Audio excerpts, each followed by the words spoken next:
খবর 24 সাথে আপনাকে স্বাগত।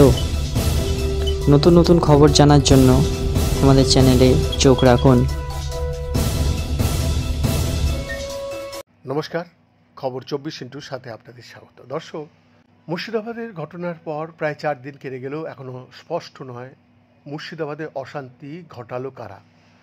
বহিরাগত তত্ত্বের কথা উঠে এসেছে আগেও, তবে এবার সরাসরি বাংলাদেশ চোখের কথা তুলে কেন্দ্রকে দুষলেন মুখ্যমন্ত্রী মমতা বন্দ্যোপাধ্যায়। বাংলাদেশের পরিস্থিতি জানা সত্ত্বেও কেন বিএসএফ আটকালো না এমন প্রশ্নও তুলেছেন তিনি। গতকাল বুধবার নেতাজি ইন্ডোরে ওয়াকফ আইন সংক্রান্ত বৈঠকে বারবার কেন্দ্র ও বিএসএফের ষড়যন্ত্রের তত্ত্ব শোনা গিয়েছে মমতা ব্যানার্জির মুখে।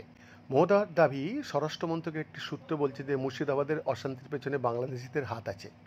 এদিন সে কথা উল্লেখ করে কেন্দ্রীয় স্বরাষ্ট্র মন্ত্রকের উদ্দেশ্যে মমতা বলেন, যদি আপনারা জানতেন তাহলে ঢুকতে দিলেন কেন? এর কৈফিয়ত আপনাদেরই দিতে হবে।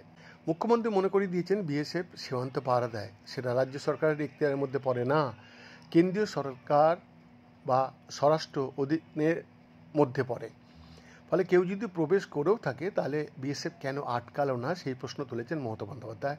তার আরও প্রশ্ন, বাংলাদেশের পরিস্থিতি আপনারা জানতেন না পশ্চিমবঙ্গের সঙ্গে বাংলাদেশের বর্ডার আছে?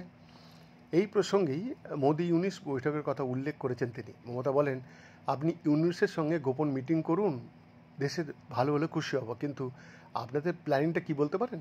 কোনো এজেন্সির মাধ্যমে বাংলাদেশ থেকে লোক নিয়ে এসে হিংসা ছড়ানো হলো।